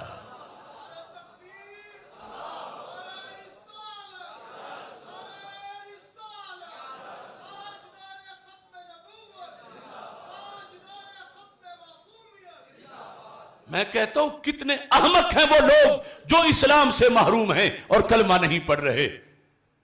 اسلام والوں کی تو شان دیکھو، یہ جنہیں بظاہر کوئی پوچھتا نہیں اور پھر بیمار پڑا ہے. لوگ تو کسی کے سلام کرتے ہیں کہ صحت مند ہے، کوئی کام آئے گا، یہ تو بیمار پڑا ہے، اٹھ سکتا نہیں. یہ ہے اسلام میں الٹی ہی چال چلتے ہیں، دیوان گانے عشق آنکھیں بند کر لیتے ہیں دیدار کے لیے. اور ابھی میں دوسری جہت بھی اس کے بارے بیان کروں گا. فرمایا ان الملائکۃ یؤمنون علی ما تقولون، ورنہ جو تمہاری زبان سے نکلنا ہے فرشتوں نے فوراً آمین کہنا ہے. تو تم پھر خیر بولو، کیونکہ دعا کی قبولیت کا مقام ہے. ایک مومن ہے، اگرچہ پھجا ہے، راما ہے، گاما ہے، جلو ہے، پھتو ہے، ان پڑھ ہے، غریب ہے، مگر دل میں ایمان اور اسلام ہے. اس کی کوئی کوٹھی نہیں، کوئی کاشانہ نہیں، کٹیا میں لیٹا ہوا ہے، ایمان پیرا دے رہا ہے اس پر، اس نے ایمان پہ پیرا دیا ہے. فرشتے ہیں کہ اس کے پاس جو آ بیٹھے گا اس کے صدقے نوازا جائے گا. غافل نہ ہو خودی سے، کر اپنی پاسبانی، شاید کسی حرم کا ہے تو بھی آستانہ. ان الملائکۃ یؤمنون علی ما تقولون، جو تم کہتے ہو فرشتے آمین کہتے ہیں، لہذا خیر بولو. اور طریقہ بتا دیا، اگر حضرت صاحب نہیں مل رہے، استاد صاحب نہیں مل رہے، ولی صاحب نہیں مل رہے، معاشرے میں ولی ڈھونڈنے مشکل ہو گئے ہیں، بیمار تو کو محلے میں کوئی پڑا ہے مومن، اور تمہیں ایمرجنسی ہے کہ تمہاری دعا قبول ہو، چلو اس بیمار کے پاس چلے جاؤ، وہاں جا کے اس کے لیے بھی مانگو، اپنے لیے بھی مانگو، فرشتے آمین کہیں گے، بیڑا پار ہو جائے گا.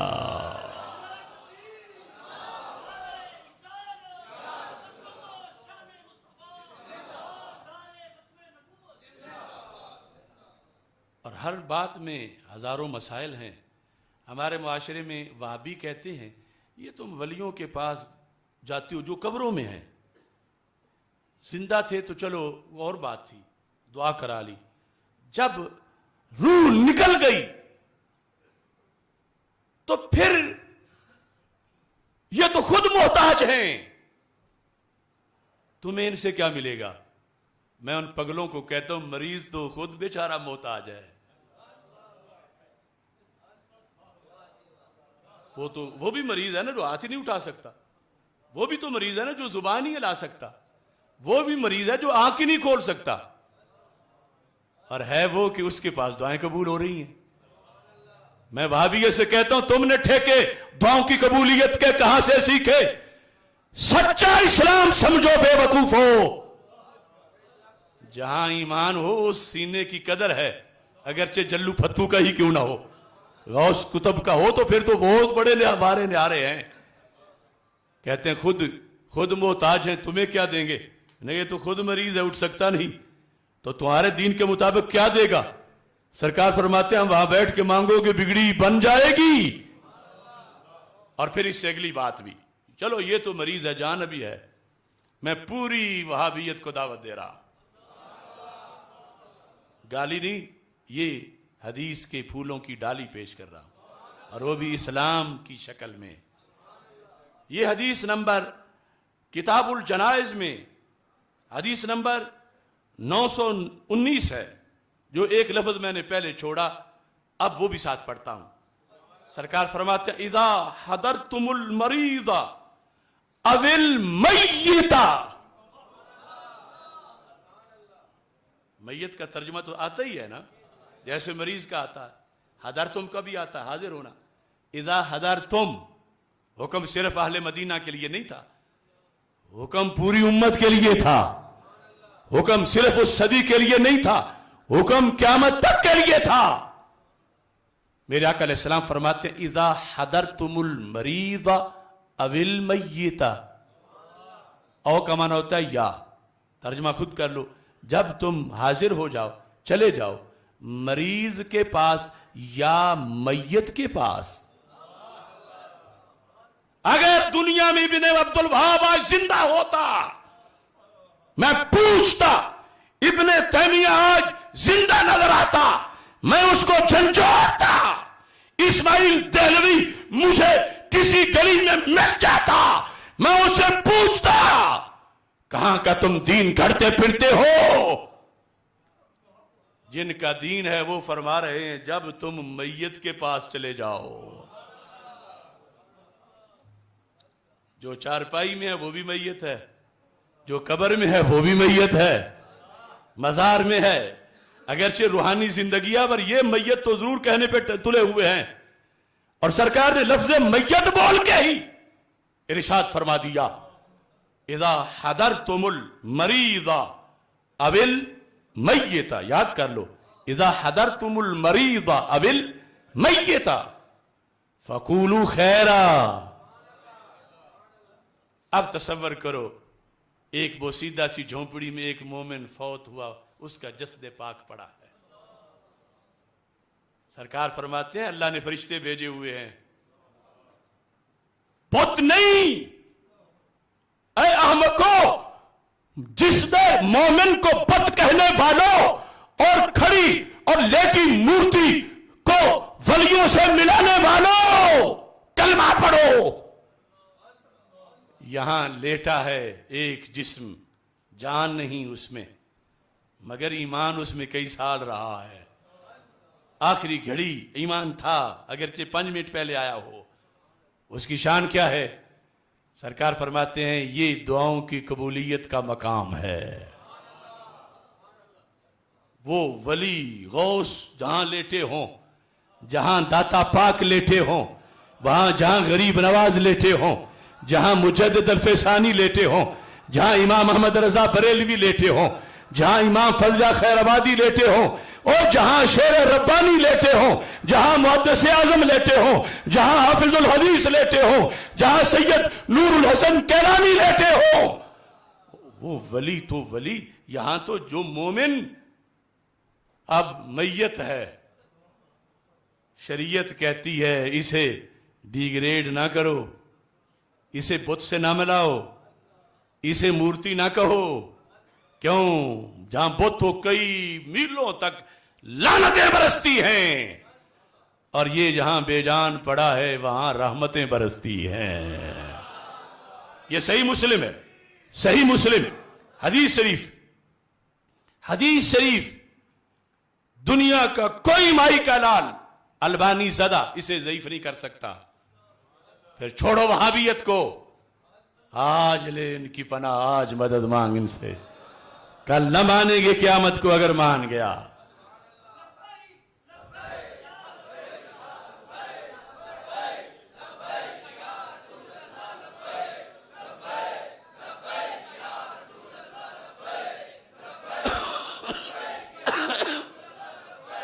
ان الملائکۃ، فرمایا جب تم میت کے پاس جاؤ، شرط ایک ہے کہ مومن ہو، صحیح العقیدہ، کوئی گاندھی کانگریسی ایسا نہ ہو، رافضی قادیانی ارتدادی نہ ہو، مومن ہو. اگرچہ فوت ہو چکا ہے، سرکار فرماتے ہیں قولوا خیرا، جو منوانا چاہتے ہو مانگ لو، کہ رب علم دے، رب تقوی دے، رب اولاد دے، رب خیر فرما. کیوں؟ مقام قبولیت کا ہے. کیوں؟ فرما ان الملائکۃ یؤمنون علی ما تقولون، فرشتے تمہاری دعا پہ آمین کہہ رہے ہیں. ارے دیکھو نا، آمین اپنی دعا پہ کہلوانا یہ تو عام بندے سے بڑا مشکل ہے. اب اکثر رواج بن گیا، امام دعا مانگتا رہتا ہے، پچھلے اتنے بخیل ہوتے ہیں آمین بولتے نہیں. یہ خود تجربہ ہے، جیسا کوئی مانگ آمین کہتا رہے، حالانکہ آمین سے پوری دعا اس کے حق میں بھی کنورٹ ہو جاتی ہے. تو کوئی پیر صاحب ہو اکڑا ہوا، کوئی سجادہ نشین گدی پہ بیٹھا ہوا کڑے پہن کے اس کے تو بڑے نخرے ہیں، آمین کیسے کہے کہ تم دعا مانگو؟ یا پھر صحیح ولی ہے مگر اس سے ملاقات تو ہو تو پھر کہو زندوں میں. اور یہاں سرکار فرماتے ہیں مفت میں فرشتے بھیجے ہوئے ہیں آمین کہنے کے لیے. اے مسلم کیا شان ہے تیرے اسلام کی. فرشتے آمین کہتے ہیں. ضمناً مسجد نبوی شریف میں جو واقعہ پیش آیا، مسجد نبوی شریف کا تقدس اس سے پامال ہوا.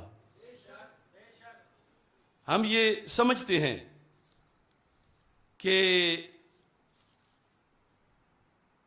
میں پہلے کئی بار کہہ چکا ہوں کہ یہ سب کھوٹے سکے ہیں. جو جسے کل کوئی وزیر اعظم کہتا تھا، جسے آج کوئی وزیر اعظم کہتا ہے. کچھ ہیں لوٹے، اور ایک اس ملک میں لیٹرین ہے، اس میں جو بھی جا کے استنجا کر لے.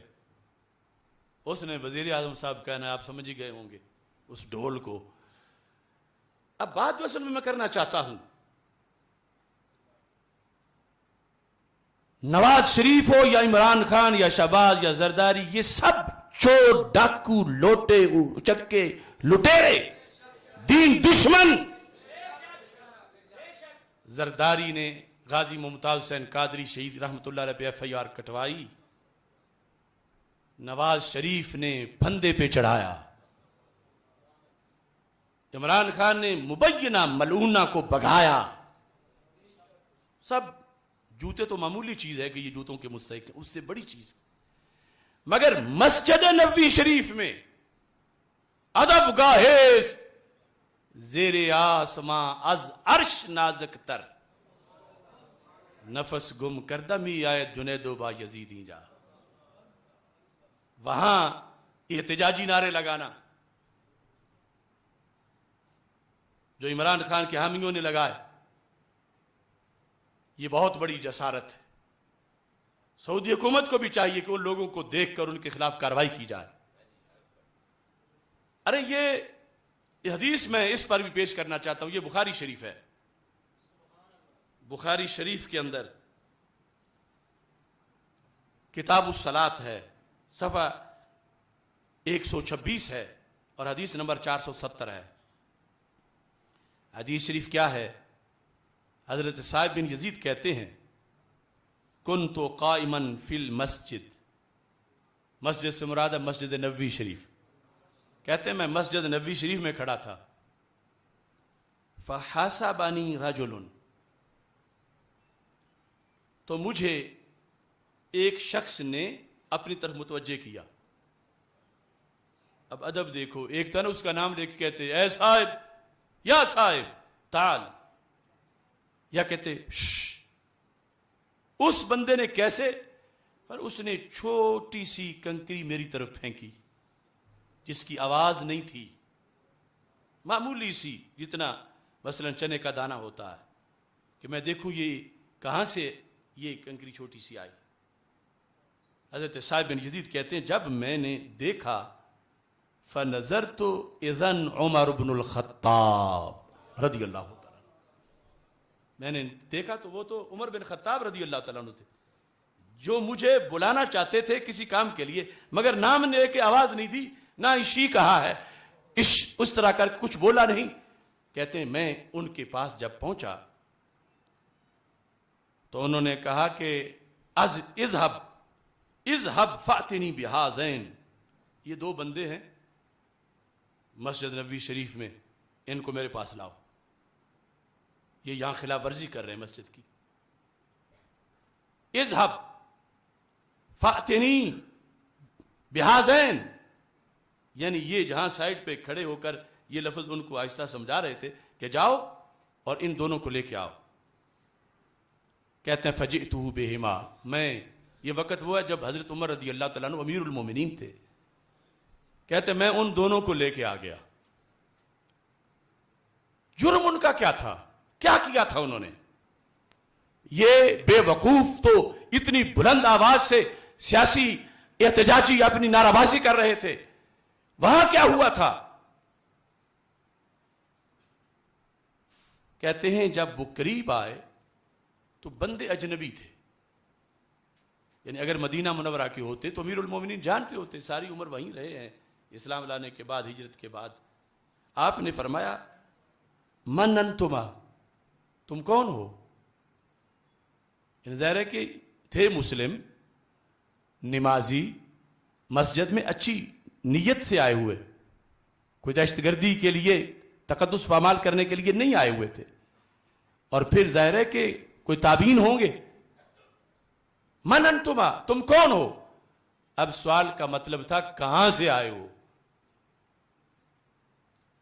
یا یہ کہا من این انتما، کہاں سے آئے ہو؟ قالا، ان دونوں نے کہا من اہل الطائف، ہم اہل طائف ہیں، طائف سے یہاں حاضری دینے آئے ہیں، اہل طائف ہیں۔ اب امیر المومنین کا فیصلہ سنو، فرما لو کنتما من اہل البلد لاوجعتکما، اگر تم ہوتے نا مدینہ منورہ کے تو میں تمہیں پکڑ کے کوڑے مارتا، یعنی اوجعتما کا جسمانی سزا دیتا، یعنی تم تک تو پھر ابلاغ ہو چکا ہوا نہ تھا مدینہ منورہ کے، اس کے باوجود پھر اگر تم سے یہ غفلت ہوتی، تم ہو طائف کے، اگر تم اہل بلد یعنی اہل مدینہ میں سے ہوتے لأوجعتکما، میں تمہیں جسمانی سزا دیتا، لیکن اب چھوڑ رہا ہوں۔ تمہارا جرم کیا ہے؟ یہ لفظ دیکھو، اور یہ بھی بریلوی ہی صحیح پڑھ سکتا ہے، یعنی سنی عقیدے والا۔ کیا جرم کیا ہوا؟ فرمایا ترفعان اصواتکما فی مسجد رسول اللہ صلی اللہ علیہ وسلم، تم نے رسول اللہ صلی اللہ علیہ وسلم کی مسجد میں اپنی آواز کیوں اونچی کی؟ ترفعان اصواتکما فی مسجد رسول اللہ صلی اللہ علیہ وسلم، کہ سرکار کی یہ آگے وضاحت دیگر کتابوں میں ہے کہ آج بھی احکام وہی ہیں جو ظاہری حیات میں تھے، ادب کے تقاضے، اور تم نے آواز اونچی کی۔ یہ ہے مدینہ کی ریاست میں مدینے والے کا ادب۔ حضرت امیر المومنین نے تقاضے بھی پورے کیے، پھر مارا نہیں، لیکن مسئلہ تو بتایا، اور کہا اگر تم اہل مدینہ سے ہوتے تو مار پڑتی۔ کیا ہے کہ ہلڑ بازی کی ہے ان کی طرح؟ نہیں، کوئی غیر ایمانی معاملہ کیا، یعنی کوئی دین سے ہٹ کر کوئی ایسا کام کیا نہیں، صرف آواز بلند ہونے پر کسی اپنی دنیا کی بات کے اندر کوئی سفر کا ذکر کرتے ہوئے یا وہاں کھڑے، وہ آواز اونچی ہوئی ہے۔ اور یہاں ضمناً یہ بھی عرض کر دوں، کچھ بے وقوف یہاں بھی وہاں بھی سنیں گے تو پھر تم درود کیوں پڑھتے ہو، پھر مؤذن وہاں اذان کیوں پڑھتا ہے، پھر قاری قرات کیوں کرتا ہے؟ تو کچھ آوازیں وہ ہیں جن کو سننے کے سرکار مشتاق بھی ہیں کہ امت جیتی ہے، میری امت پیچھے اذانیں پڑھ رہی ہے، سرکار سننا چاہتے ہیں، درود شریف سننا چاہتے ہیں۔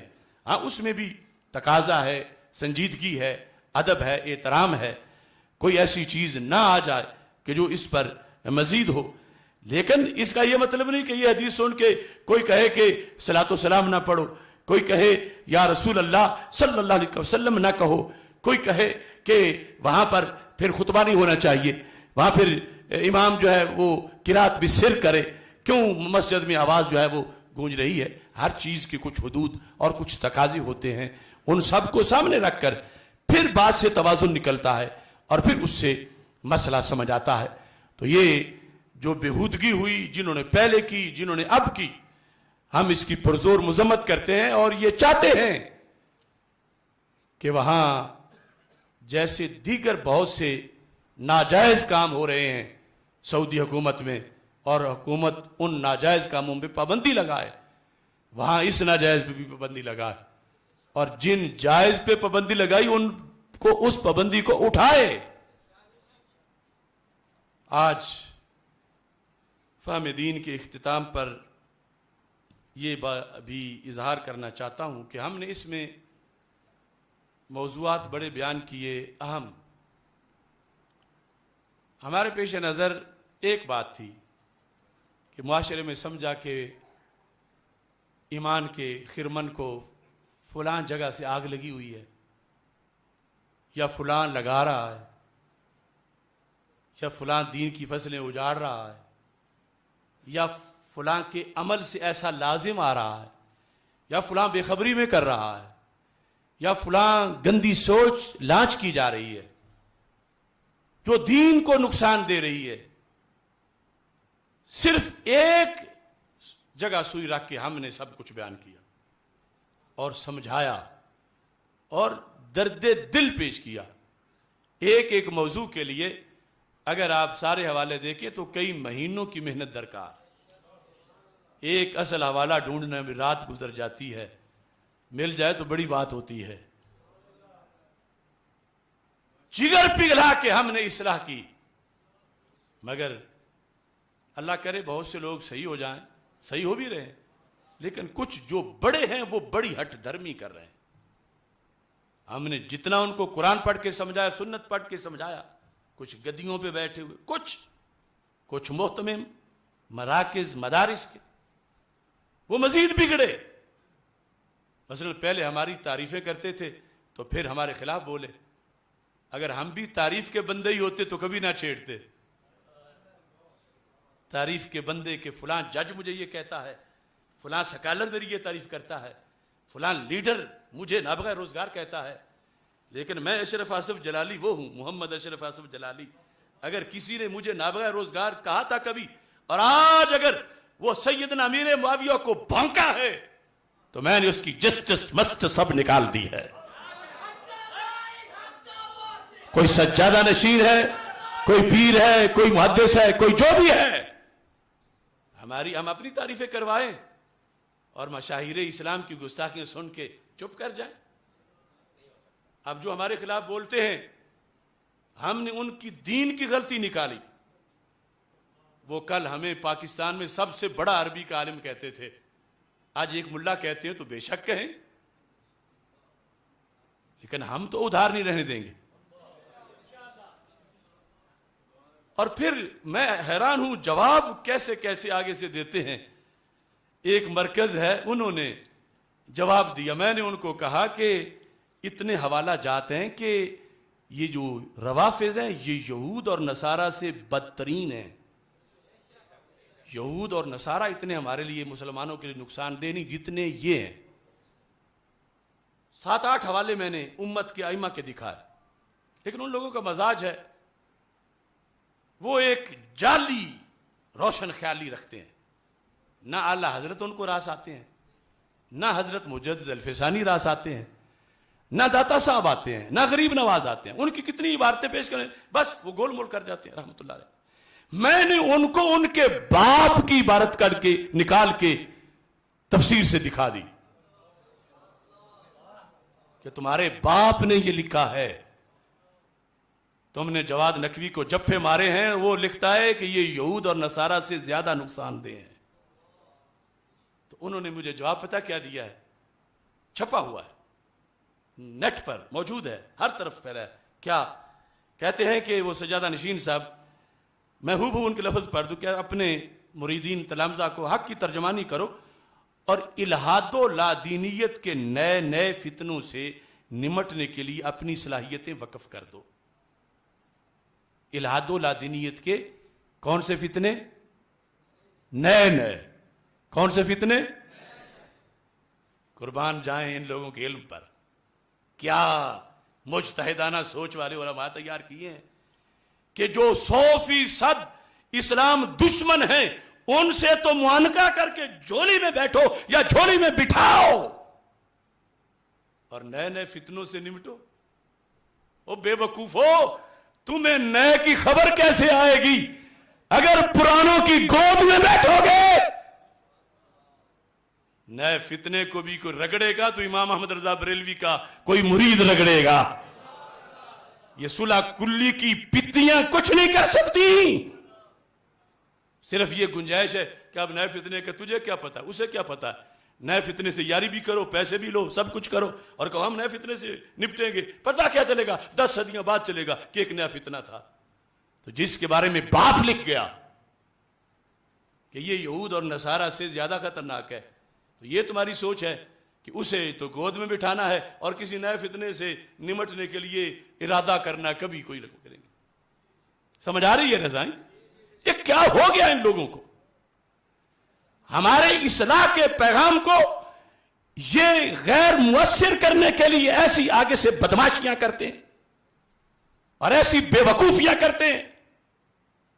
نئے فتنوں سے نمٹنا تو یہی ہوتا ہے نا, چلو روافض والا, خوارج والا تمہیں نیا نہیں لگتا, تو غازی ممتاز کے معاملے پر جو شیطان تاثیر والا فتنہ تھا وہ تو نیا ہی تھا نا. تو کیا تیر مارے تم نے؟ وہی سجادہ نشین چمٹا رہا وزارت سے, اور اسے تاریخ میں وہ داغ ملا کہ تاریخ اسلامی میں اگر کسی نے ناموس رسالت صلی اللہ علیہ وسلم کے ہیرو کو غازی کو پھندے پہ چلایا, وہ کمینہ ملعون تھا نواز شریف, اور یہ سجادہ نشین اس کا وزیر مملکت وفاقی وزیر تھا مذہبی امور. یہ ہے فقر غیور. لوگوں نے دعائی کی کہ کم از کم وزارت تو چھوڑ دو, گونگے بول نہیں سکتے, تو نئے فتنے کے لیے تم وزارتیں لے کے فتنے کا مقابل کرتے ہو.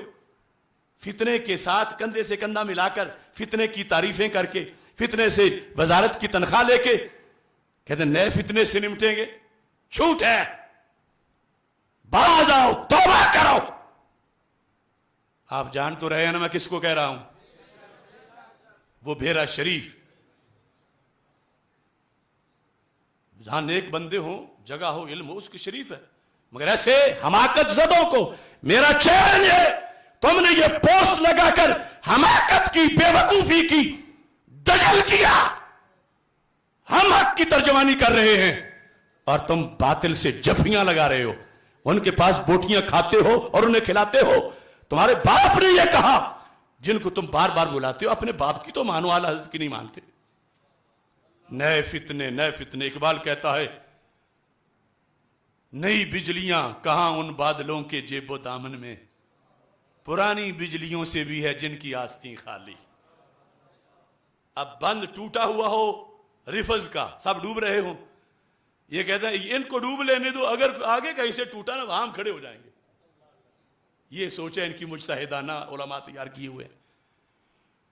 محتشم سامعین حضرات, انشاءاللہ اس مسجد میں نماز عید الفطر یعنی جماعت جو ہے وہ 7:30 بجے انشاءاللہ کوشش کی جائے کہ کھڑی ہو جائے, اور 7 بجے گفتگو ہوگی. اس کے لیے آپ وقت پہ پہنچیں. اور ساتھ یہ ہے کہ چاند دیکھنے کی جو تاریخ ہے, کون سا دن ہے؟ اتوار شام کو. سنت سمجھ کے چاند دیکھیں, اور پورے ملک میں یہ پیغام بھیج رہا ہوں کہ چاند دیکھنے کا اہتمام کیا جائے. نظر نہ آئے دیکھنے کا پھر بھی ثواب مل جائے گا, تاکہ پھر اگلے دن کا فیصلہ شرعی طور پر کیا جا سکے. جس کو پتہ چلے وہ ہمیں مطلع کرے, اس کے بعد شرعی شہادت کا تاکہ اہتمام کیا جا سکے. میں نے میں کہہ رہا تھا کہ روزے کی وجہ سے مختصر گفتگو کروں گا, لیکن میں نے کہا موضوع کا کچھ حق ادا کیا جائے. تو ساتھ مسجد کے لیے تو میں اعلان کر نہیں سکا, اور اب آگے یعنی مزید ٹائم بھی مختصر ہے. بہرحال چونکہ یہ مرکز منفرد مرکز ہے دنیا کا, یہ تو تمہیں پتہ ہی ہے نا, جب ساری دنیا 6 فٹوں پہ چلی گئی تھی, بڑے بڑے مفتی اور چھوٹے چھوٹے مفتی اور حرم کے مفتی اور فلاں جگہ, یہ وہ اللہ کا فضل ہے, ہم نے تمہاری نمازیں بچائی تھی. احسان نہیں کیا تھا, اپنی ڈیوٹی دی تھی.